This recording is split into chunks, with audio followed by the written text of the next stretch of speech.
ha caído mucho en España, me refiero a Podemos, donde Podemos pues, presentaba programas y fórmulas en sus declaraciones públicas y en sus programas electorales, sencillamente, fórmulas y propuestas que por su materia categorial eran imposibles de hacer, eran imposibles de realizar. Ahora, sin embargo, por supuesto, en virtud de la soberanía y de la voluntad ilimitada del pueblo, pues incluso lo contradictorio puede ser posible, ¿no? Y entonces, bueno, pues yo creo que el propósito que tenía en ese trabajo, de ahora que me habéis hecho recordar, de hace casi una década, era rastrear el modo como estas ideas, en el fondo metafísicas, teológicas, pues no son el pasado, son el pasado en el mismo sentido en que el pasado también nos constituye, claro. Es decir, que la anatomía del mono, Marx decía en un dialelo, la anatomía del hombre nos da la clave de la anatomía del mono. Eso es verdad, vamos a decirlo así, eso es verdad desde el punto de vista de la génesis, desde el punto de vista del ordo inventionis, vamos a decirlo así. La anatomía del hombre nos da la clave de la anatomía del mono. Pero también es verdad que la anatomía de otros primates precursores sigue viviendo en nosotros en la forma de nuestro propio body plan, de nuestra propia morfología. Bueno, lo mismo creo que puede decirse de estas ideas ontoteológicas tan aparentemente preteridas y pasadas, pero que sin embargo siguen intactas después de la inversión teológica en el nuevo régimen del sentido. Bueno, pues nada, esto era un poco lo que se me ocurría decir.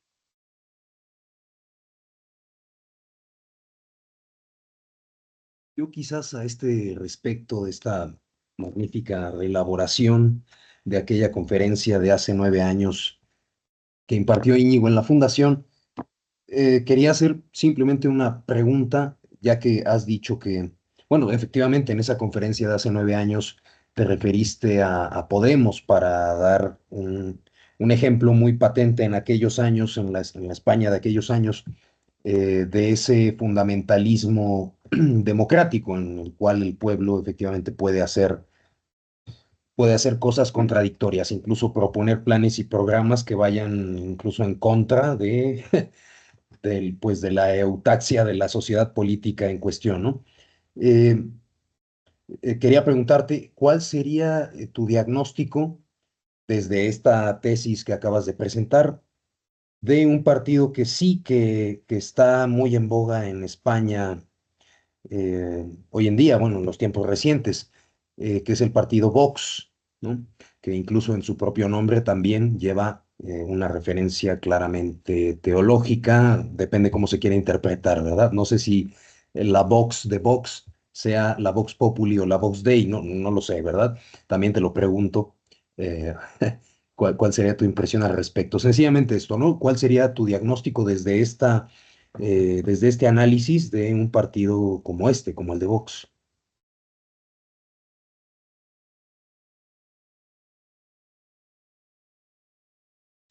O habla Gabriel y luego contesto a ambos. No, como guste. Si quieres, para primero, ahí con Jorge, y ya si veo que se alarga mucho, ahí busco contraer un poco más mi intervención. Bueno, vamos a ver. Yo bueno, antes de responder a Jorge directamente sobre Vox, efectivamente yo en ese momento hablaba de Podemos, pero yo creo que el diagnóstico sobre Podemos desde este punto de vista, ¿eh? Porque además que, bueno, claro, efectivamente yo recuerdo que en ese momento utilizaba fórmulas que habría que matizar, pero que no son del todo falsas. Y que desde luego las utilizaba, pero luego las matizaba en mi conferencia, ¿no? Eran como clickbaits. Decía que Podemos no eran marxistas, más bien eran escotistas y franciscanos, etc. No creo que sea del todo falso, ¿eh? Franciscanos en ese sentido, vamos. Y todavía lo que también es muy franciscano, en cierto sentido también, y muy protestante, por razones distintas, ¿eh? Es todo lo que tiene que ver con la izquierda woke. Eso tiene mucho que ver también con el protestantismo evangélico y tiene mucho que ver con la tradición franciscana voluntarista, que por cierto es la que impacta en Lutero, también se ha dicho eso de paso, ¿no? Porque la izquierda woke también propone hacer cosas que que se justifican por la democracia o por el pueblo o por lo que se quiera, pero pero que por su contenido categorial son imposibles también. Como por ejemplo, vamos a ver, yo no digo nada sobre el género, porque claro, el género desde el punto de vista efectivamente antropológico no coincide exactamente con el sexo, pero el sexo biológico no se puede cambiar, evidentemente. Eso no se puede cambiar porque, como con chiste, pero con razón, si se pudiese cambiar el sexo cromosomático de todas las millones de células que componen los tejidos del cuerpo humano, también por la misma razón podríamos curar a los que tienen trisomía 21, síndrome de Down, y no podemos hacer ni una cosa ni la otra. Ahora, sin embargo, la izquierda woke propone que sí. Entonces, claro, aquí efectivamente eso es el fundamentalismo democrático que hace pie sobre una concepción omnímoda de la voluntad democrática del pueblo soberano. Lo que pasa es que la izquierda woke ya es con otros tirabuzones ya que complican la cosa muchísimo más. Bueno, por no hablar de otras cosas, ¿no? Hace poco salió un libro en Estados Unidos, donde también un libro, por supuesto, en los entornos de una facultad de ciencias sociales, donde se decía que la vinculación etiológica entre la obesidad mórbida y la diabetes tipo 2 y muchos tipos de cáncer y la impotencia sexual, la disfunción eréctil, etcétera, todo eso es una construcción social que está hecha gordofóbicamente para oprimir a los negros, que son los que supuestamente son más gordos, etcétera. Bueno, total. Que ese tipo de disparates yo creo que justifican decir que lo que yo decía hace 10 años no es que no esté presente ahora, es que está presente más aún todavía más, ¿no? Es que lo de hace 10 años eran como los primeros atisbos de algo que ha dado mucho más de sí. Y Vox, hombre, yo me atrevería a decir que, claro, en el caso de Vox es un partido que es ideológicamente muy heteróclito también. Entonces, yo tengo la impresión de que confluyen facciones de todo tipo. Y claro, algunas de ellas sí que están más próximas al fundamentalismo democrático que otras. Y algunas de ellas también efectivamente plantean propuestas que por su materia categorial son también imposibles, son muy difíciles, o vamos, imposibles de realizar. Concretamente me refiero a todos los que son dentro de Vox, que hay un sector, al parecer que es libertario, de estos libertario mileísta, ¿no? De los que tienen el Estado es el mal y tiene que desaparecer, etcétera. Bueno, pues claro, si el Estado desaparece, desaparece la economía, desaparece todo lo demás, por supuesto, porque desaparece la moneda y demás, etcétera. Y además, pues naturalmente un partido que por otro lado se supone que es patriota, pues tampoco parece que el libertarianismo de procedencia norteamericana sea lo más compatible con el patriotismo español, etc. Y luego, no en Vox, pero en los aledaños de Vox sí que hay, bueno, los aledaños de Vox y fuera de Vox. Sí, y quizás en gente también de nuestro entorno, muy próximas a nosotros. Hay, pero bueno, no quiero dar nombres, etcétera. Hay propuestas políticas que también son imposibles por su propio contenido. Aunque estas muchas veces, claro, no se justifican tampoco en nombre del fundamentalismo democrático, pero se justifican por un voluntarismo también terrible. Y esas propuestas, pues, bueno, por ejemplo, se me ocurren varias, de estas que suelen decirse a veces, ¿no? Y que a veces, ya digo, amigos nuestros las han cogido o recogido con gusto, las han recibido con gusto. Concretamente, las propuestas hiperhispanistas, que me parece muy bien el hispanismo que hacía antes gala Gabriel, yo también, pues yo el primero, ¿verdad? Las propuestas hiperhispanistas de gentes como Marcelo Gullo, etcétera. Bueno, Marcelo Gullo, en sus persona con la que no tengo nada en contra, por supuesto, yo he leído sus libros con máximo provecho. En sus libros dice que la hispanidad nace en Covadonga por un acto de la voluntad de no querer ser árabes. Y que la hispanidad ha caído por manos de nuestros enemigos saduceos, bueno, británicos principalmente, los británicos, etc. Pero que también un nuevo acto de la voluntad, de la insubordinación fundante, puede hacer que reconstruyamos otra vez lo perdido, ¿no? Y que nos volvamos a unir todos en una misma sociedad política, empezando por Argentina, dice él, claro, porque él está ahí, y luego de Argentina ya sea poco a poco a Perú, a Chile, a Paraguay, a Uruguay y a Colombia y Venezuela. Desde ahí se echa una lancha para que también la República Dominicana, Cuba y Puerto Rico se unan al proyecto. Y luego ya viene toda Centroamérica y los últimos son ustedes. No, los últimos somos nosotros, porque luego ya desde América pues ya se nos invitará a los españoles, juntamos otra vez el imperio aunque supongo que ya no bajo la forma de una monarquía, supongo, no sé, pero igual también. Y somos pues la nación más poderosa de la Tierra. No sé si queramos restablecer el Real de A8, pero yo sí que tengo una propuesta para la capitalidad. La capitalidad tiene que estar en Bilbao. No, ni en Ciudad de México, ni en Bogotá, ni no, estoy en Bilbao. Bueno, total. Pero bueno, estas propuestas hiperhispanistas, pues hombre, vistas desde el materialismo, esto es idealismo político. Es decir, que esto no se puede hacer. Y plantear que se puede hacer esto, pues esto es voluntarismo y es idealismo político. Y otra propuesta que también en los aledaños de Vox, pero también en los aledaños nuestros, es decir, amigos muy queridos, etcétera, pues parece que están pensando es que España, en nuestro caso concreto, pues como efectivamente España está frente a Europa y somos los herederos del Imperio Hispánico, nosotros y ustedes, ¿no? Pero también nosotros, los herederos del Imperio Hispánico, con su racionalidad católica, atómica, que es la sana y la fetén, no atómica, sino anatómica, que es la sana y la fetén, frente a la racionalidad protestante atómica de nuestros enemigos, que es la corrupta y la que está a un paso de Auschwitz, pues entonces lo que tiene más sentido es que efectivamente nos alejemos de la OTAN y nos aliemos pues a Rusia. Que Rusia pues también son anatómicos en el fondo y son católicos también, aunque sean católicos no apostólicos. Bueno, también son apostólicos, lo que no son los romanos. Y entonces, pues libros como el de José Ramón Bravo, etcétera, parece que están planteando este acercamiento a Rusia frente a nuestros enemigos tradicionales, que son los británicos por aquello de Gibraltar y los norteamericanos, etcétera. Pero claro, eso de nuevo, teniendo en cuenta efectivamente la historia del siglo XX y teniendo en cuenta la situación actual de la sociedad política española, plantear eso es también idealismo político.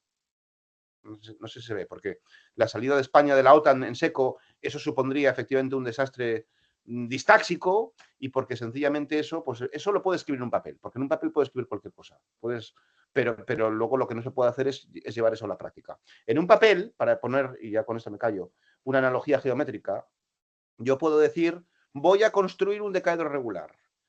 Eso lo puedo poner sin ningún problema. Gramaticalmente eso es posible. Y en un papel puedo poner, hay que reconstruir el Imperio Hispánico. Lo puedo poner perfectamente. Y puedo poner, hay que aliarse con los rusos. No se puede. Claro, gramaticalmente es posible. Lo que no es posible es geométricamente y aquí políticamente.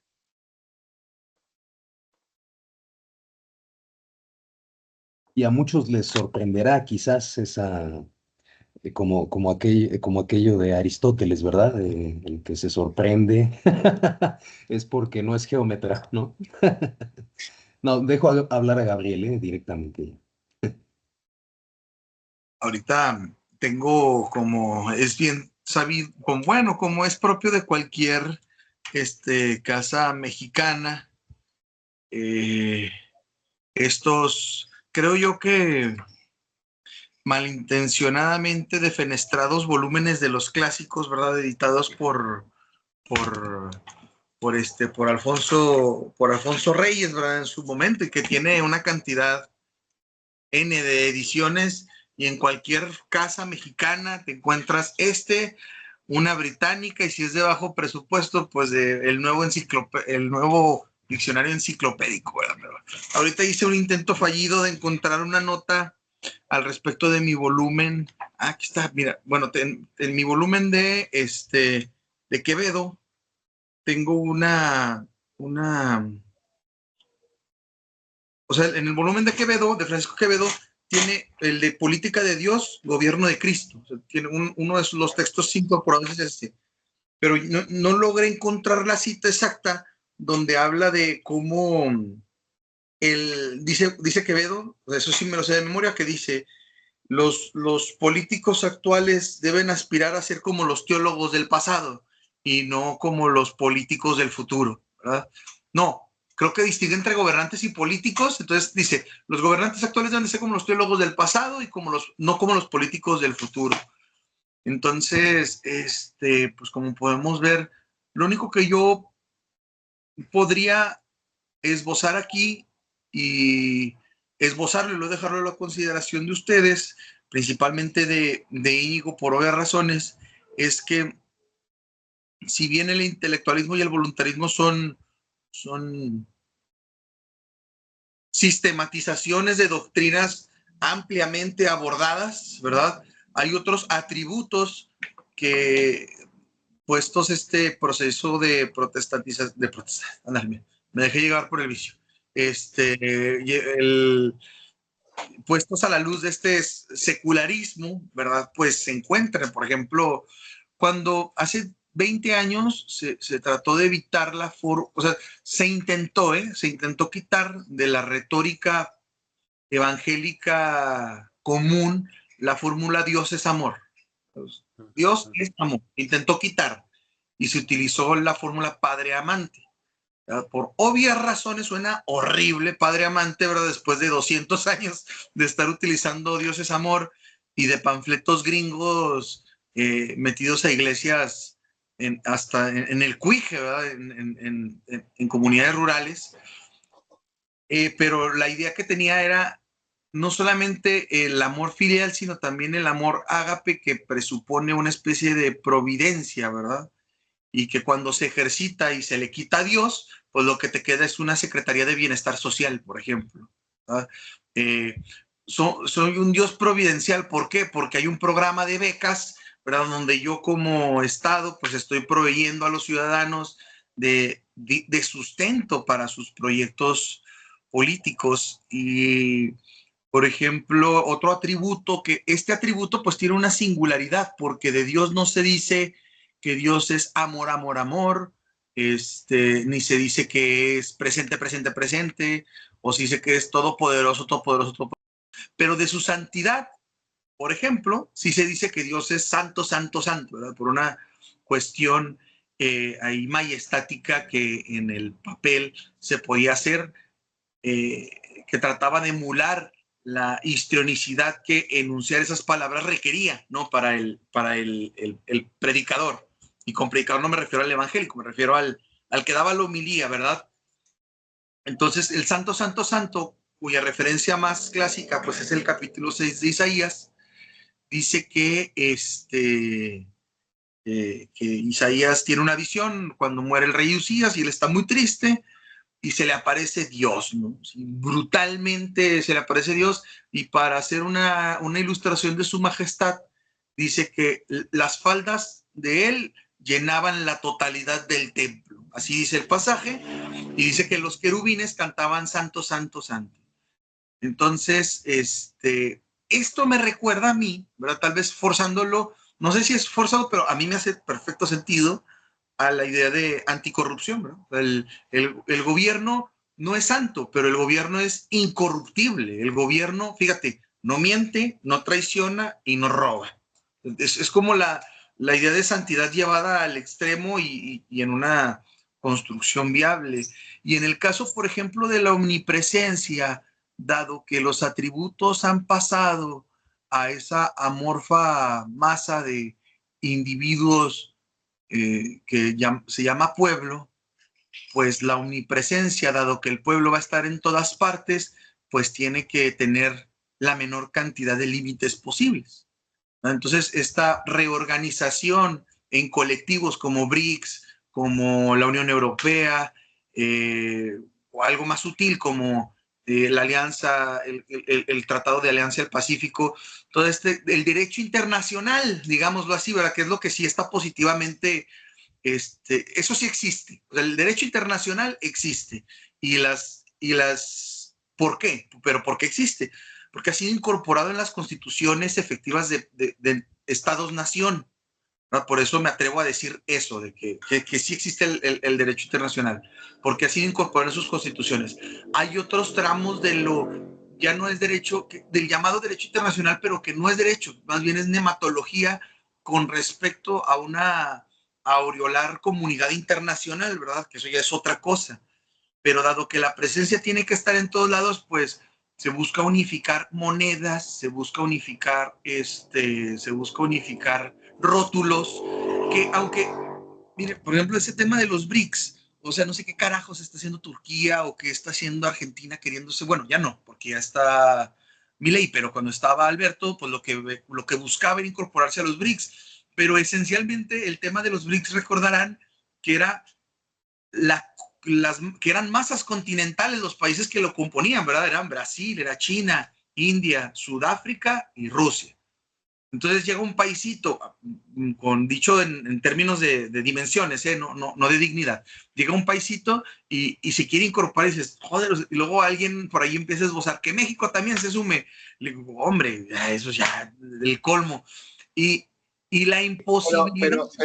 Pero perdona, Gabriel, pero lo de paisito, en términos de dimensiones, no de dignidad, pero sobre todo teniendo en cuenta, que me perdonen los argentinos, el tamaño de su ego diminuto, pues es un paisazo, ¿eh? Quiero decir, porque así se suicida un argentino, se sube a su ego y se tira desde ahí. Sí, claro, eso no hay que perdernoslo, ¿verdad? De vista. Pero Si seguimos por esta línea, nos van a funar completamente, ¿eh? Nos van a acusar Bueno, quiero decir, de transfóbicos, de estar contra la tengo mucho cariño 4T. tengo mucho cariño por la Argentina, y estos chistes los cuentan ellos también sobre sí mismos.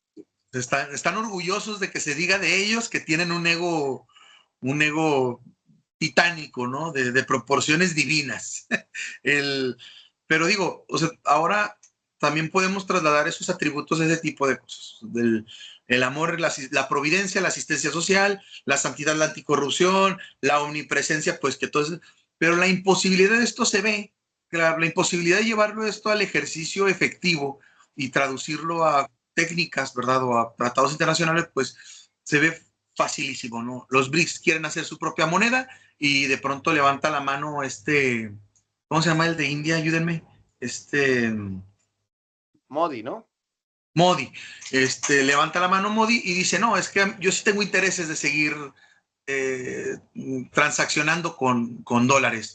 ¡Pum! Fin de la discusión, ¿verdad? O sea, requerimos a India, si no esto se nos va a venir abajo el proyecto completo y lo que se haya logrado, pues se va a venir abajo. Entonces, plantearlo en ese tipo de términos, no sé si tenga alguna solvencia para elementos posteriores, pero creo que se puede experimentar, ¿no? Sí, pues gracias, Gabriel, me parece muy, muy importante lo que dices.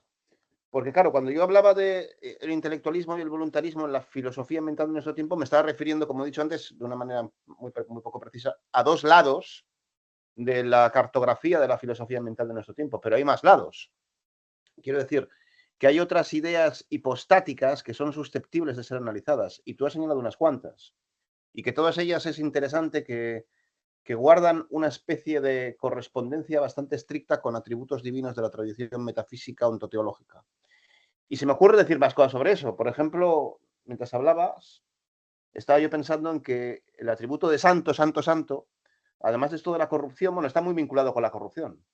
Se puede también efectivamente ver ejercitada en el fundamentalismo democrático en el siguiente sentido. La democracia es incorrupta e incorruptible, como los astros de Aristóteles, como el cielo aristotélico, es incorruptible. ¿Y por qué es incorruptible? Porque es incorruptible como democracia perfecta.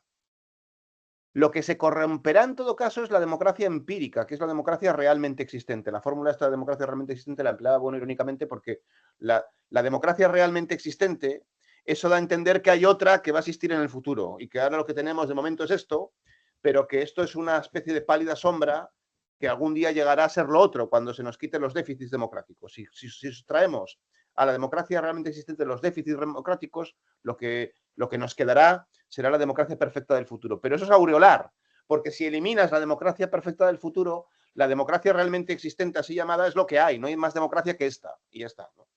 Entonces, muchas veces, efectivamente, el fundamentalismo democrático da por entendido que la solución a la corrupción democrática va por la vía de más democracia, porque la democracia misma no se corrompe, se corromperán las personas o se corromperá en todo caso la democracia empírica, la democracia realmente existente, pero la democracia perfecta no. A la manera como, por ejemplo, pues desde las premisas del pensamiento católico más tradicional podría decirse que la Iglesia tampoco se corrompe, es incorruptible, porque la Iglesia es el cuerpo místico de Cristo y por tanto no puede corromperse. Lo que se corromperá será la Iglesia militante, que es muy distinto, porque la Iglesia triunfante, esa no se corrompe. Bueno, pues aquí lo mismo, pero con la democracia. Y luego otro atributo divino, que este está más, bueno, también es ando más Aquino en cierto modo, pero sobre todo en Aristóteles, que es el atributo de la felicidad. Claro, en Aristóteles, la vida divina es una vida feliz, dice Aristóteles. Y es la más feliz, Dios porque se es una vida encuentra, dice Aristóteles, Dios se encuentra siempre tan bien en la como historia, nosotros algunas algunas veces veces, e incluso más. incluso más, eso es. ¿Y por qué? Porque es una vida teorética. Jorge sabe mucho sobre eso porque tiene un excelente trabajo acerca del origen categorial también de estas ideas teológicas aristotélicas. Es una vida teorética, que es una hipóstasis del estado de vigilia, como dice Jorge. Y esa vida teóritica quiere decir una vida especulativa. Y una vida especulativa que además, especulativa en el sentido más estricto, porque está especulando sobre sí misma, se está reflejando a sí misma. Porque es noesíos, noeses. Y entonces, claro, esa vida feliz nosotros no la podemos tener, porque nosotros no podemos estar en el estado de vigilia constantemente. Y entonces hay una segunda felicidad, que es la más aproximada al hombre, que es, también Aristóteles habla de ella en Ética Nicómaco, que es la felicidad de la vida civil, de la vida política, de estar con los amigos, etcétera, ¿no? Pero la felicidad, digamos, en su analogatum princeps, es la vida de Dios. Y entonces, ¿y acaso no es la felicidad otra idea hipostática que está articulando en buena medida pues un sector muy poderoso de la filosofía ambiental de nuestro tiempo, todo lo que tiene que ver con la filosofía y la psicología positiva, con las terapias de autoayuda, etcétera? Gustavo Bueno dedicó un libro a esto, ¿no?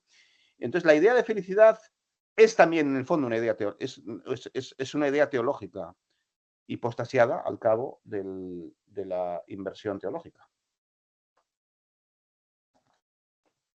Estaba yo ahora mismo releyendo, ya, vamos, no sé ustedes si tienen problemas de tiempo, yo no, pero ya llevamos 4 horas aquí, entonces, bueno, yo estaba ahora releyendo a propósito de lo que decía Gabriel del agapi, ¿no? Del Dios es amor, que realmente el amor no es un atributo divino, ¿no? El, el amor no es un atributo divino, es eh, realmente Dios es amor, ¿verdad? Como tradujo San Jerónimo, el agapi, el Deus caritas est, la caridad, que es una traducción bastante discutible en muchos puntos, pero en fin. Pero digo, estaba yo releyendo el capítulo 4 de un libro que acabo recientemente de adquirir de Gabriel Albiac, que es el Elogio de la Filosofía, y el capítulo 4 se titula Eros y Agapi, filosofar en cristiano, y aquí el planteamiento de Albiac a mí me parece eh, limpidísimo en términos de que termina concluyendo que efectivamente un ente infinito, vamos, y en este sentido ya no es un ente, no puede ser afectado por nada, ¿verdad? Ni siquiera por un estado como el del que hablaba Íñigo ahora, como el de la felicidad. Es decir, Dios no es ni feliz, no está ni feliz, ni está triste, ni está alegre, ni ama, ni no ama. Es decir, de Dios no se puede predicar nada de esto, en sentido estricto, en buena teología natural, ¿verdad? En buena teología natural. Ya después, vamos, la en teología preambular y en teología bíblica, pues sí, se puede predicar de Dios un montón de cosas, pero que en sentido estricto, vuelvo a repetir, en buena teología natural, deben ser abolidas. Es decir, la única vía que quedaría ahí sería la del pseudo Dionisio Areopagita, el final del tratadito este de la teología negativa del pseudo Dionisio Areopagita, donde termina negando todo acerca de Dios. Incluso casi llega a decir que ni siquiera se puede decir que es Dios, ¿verdad? Perdona, Jorge, que lo de Dios es amor, efectivamente en teología natural eso no se puede predicar, pero es que además eso es otra de las razones por las que se percibe evidentemente que la idea ontoteológica de Dios es una paraidea. Porque el amor, vamos a ver, el banquete de Platón lo dice muy bien. El amor no puede ser un Dios porque lo que es perfecto no puede querer nada. Entonces, por eso Eros no es un Dios, por mucho que se diga, dice Sócrates. es más bien es hijo de la pobreza y del recurso, de Poros y Peña, y por tanto le faltan cosas, porque si no te faltan cosas no puedes querer nada. Y entonces al Dios ontoteológico no le falta nada, y por tanto no puede querer nada. Eso es un apunte. No, y además, bueno, el Eros del que habla Platón en el banquete claramente es el filósofo, ¿verdad? Porque es precisamente el hijo de Poros y Peña, de la, de la, de la aporía, de alguna manera. Es decir, de la falta de recursos, pero también de los recursos para por lo menos poder llegar hasta esos callejones sin salida en los que él mismo se pone, ¿no? Platón, bueno, Diótima en este caso, está pintando casi un retrato, vamos, inmejorable de lo que es la labor del filósofo, porque efectivamente el filósofo está necesitado ¿de qué? Pues de sabiduría, ¿verdad? Entonces la busca asintóticamente siempre y así de manera perpetua, ¿no? Fíjate que yo quería retomar algunas cuestiones que al respecto de esta cuestión. Bueno, aquí me voy a escuchar muy mal, pero es la idea. Sí pretendo escucharme medio, no medio, un completo cretino, megalómano. O sea, sí creo yo que en retrospectiva y circunscrito a una temporalidad específica, o sea, el cristianismo en abstracto tiene una superioridad, por lo menos frente al judaísmo, el budismo y e incluso diría yo del Islam. Voy a empezar así como lo dije, con el judaísmo, con el budismo y con el Islam. Porque en el texto de Colosenses, lo leo en la versión profana herética de la que les hablaba, la Reina Valera 60. Bueno, en Colosenses, fíjense, Colosenses es el mismo texto donde aparece la palabra filosofía, ¿verdad?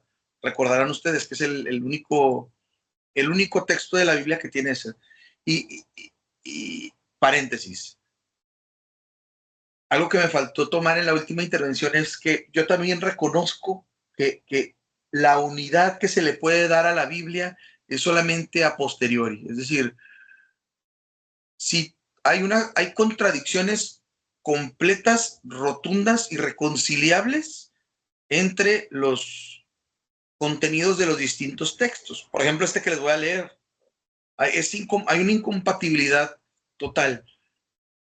Pero en esa incompatibilidad que aparece en los cursos, digamos, análogamente algo similar a lo que ocurre con las ciencias y los campos del saber y la filosofía, que son los conceptos, una vez que dializan, digamos, distintos campos categoriales, pues ya podemos decir, bueno, esta es la conjugación de una idea y la filosofía se hace cargo de esa idea.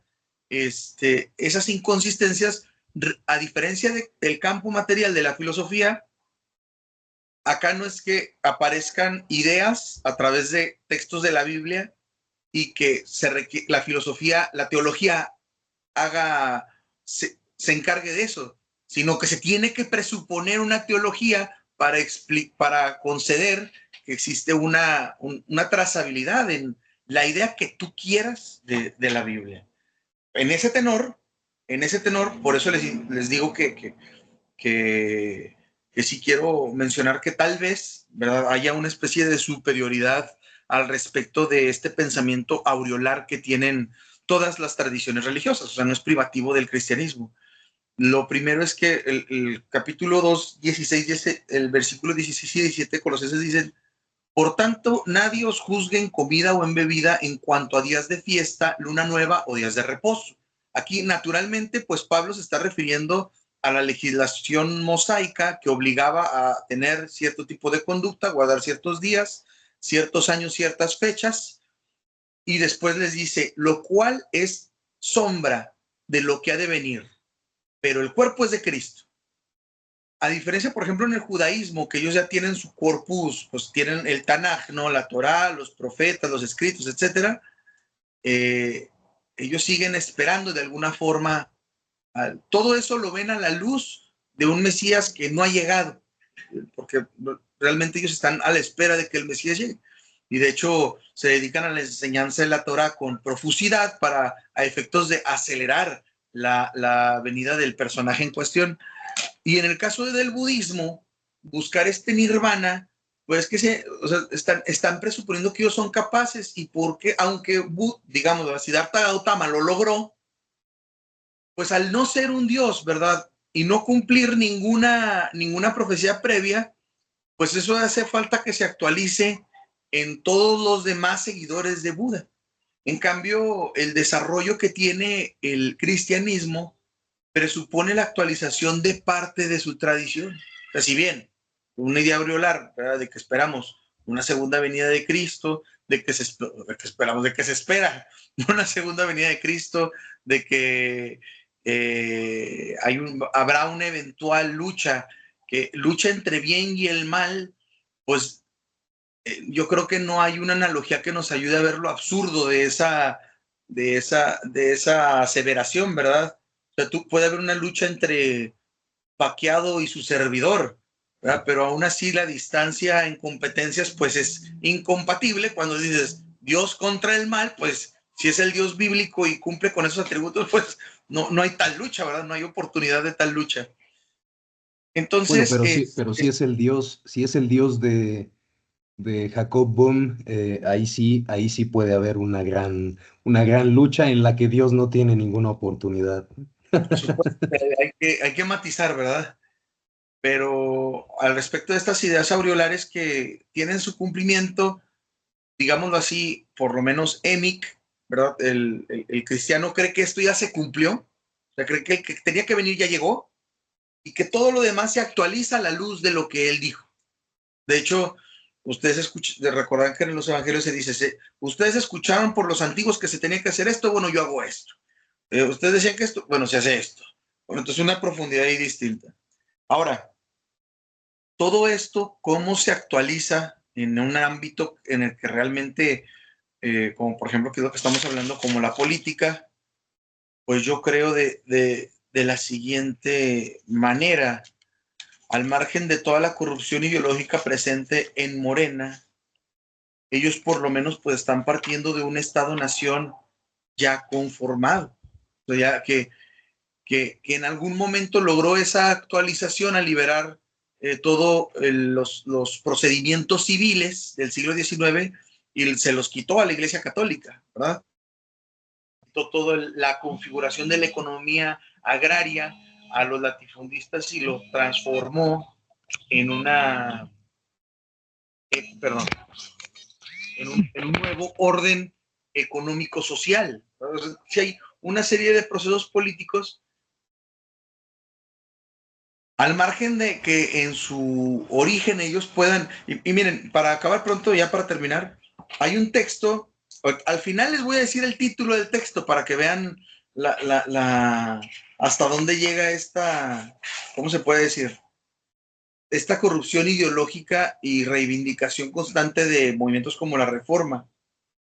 Dice aquí un texto: se oye decir con frecuencia, es un libro de 1970. Bueno, es una traducción de 1970 de un texto anterior.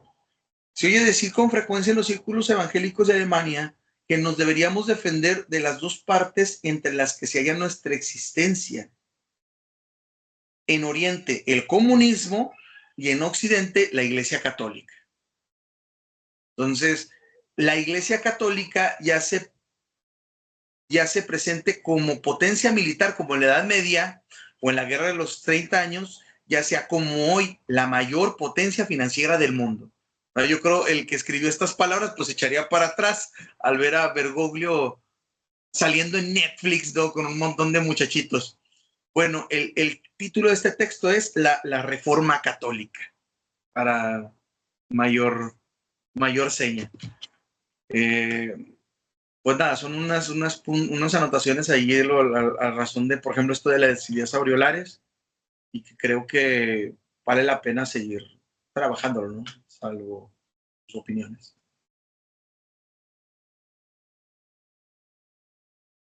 Bueno, no sé si